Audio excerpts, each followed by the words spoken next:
મિત્રો, આપ સૌનું હાર્દિક સ્વાગત કરું છું આપણી યુટ્યુબ ચેનલ મહાદેવ જ્ઞાન ધારામાં। આજે આપણે જોઈશું ચાતુર્માસમાં શા માટે વર્જિત છે ડુંગળી લસણનો ઉપયોગ।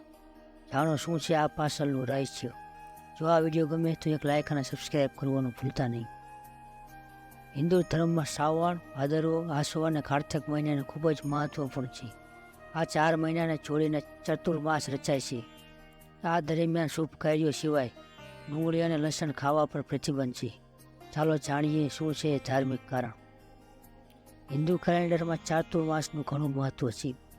આ ચાતુર્માસ દેવ શયની એકાદશીથી શરૂ થાય છે અને દેવ ઉઠની એકાદશી પર ખતમ થાય છે। આ દરમિયાન કેટલાક કાર્યો કરવા વર્જિત છે, જેમાં શુભ અને માંગલિક કાર્યો પણ સામેલ છે।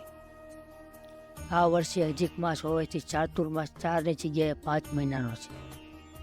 હિન્દુ ધર્મમાં શ્રાવણ, ભાદરવો, આસો અને કાર્તિક મહિનાનો ખૂબ શુભ માનવામાં આવે છે।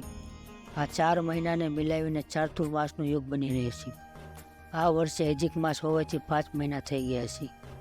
આ દરમિયાન શુભ કાર્યો ઉપરાંત ડુંગળી અને લસણ ખાવાની મનાય છે। આ પાછળ પણ મોટું ધાર્મિક મહત્વ છે।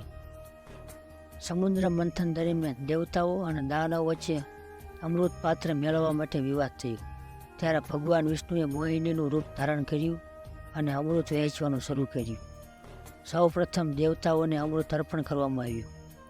દેવતાઓની પંક્તિમાં એક રાક્ષસ દેવતાના રૂપમાં આવ્યો હતો।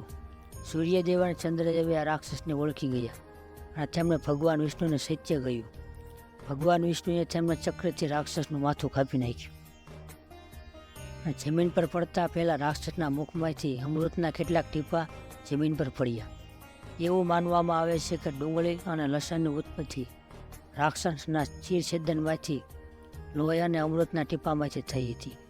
ભગવાન વિષ્ણુ દ્વારા માર્યા ગયેલા રાક્ષસનું માથું રાહુ તરીકે ઓળખાય છે અને શરીર કેતુ તરીકે ઓળખાય છે।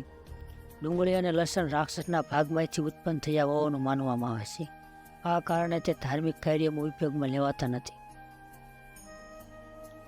મિત્રો, આ વિડીયો ગમે તો લાઇક અને સબસ્ક્રાઈબ જરૂર કરજો।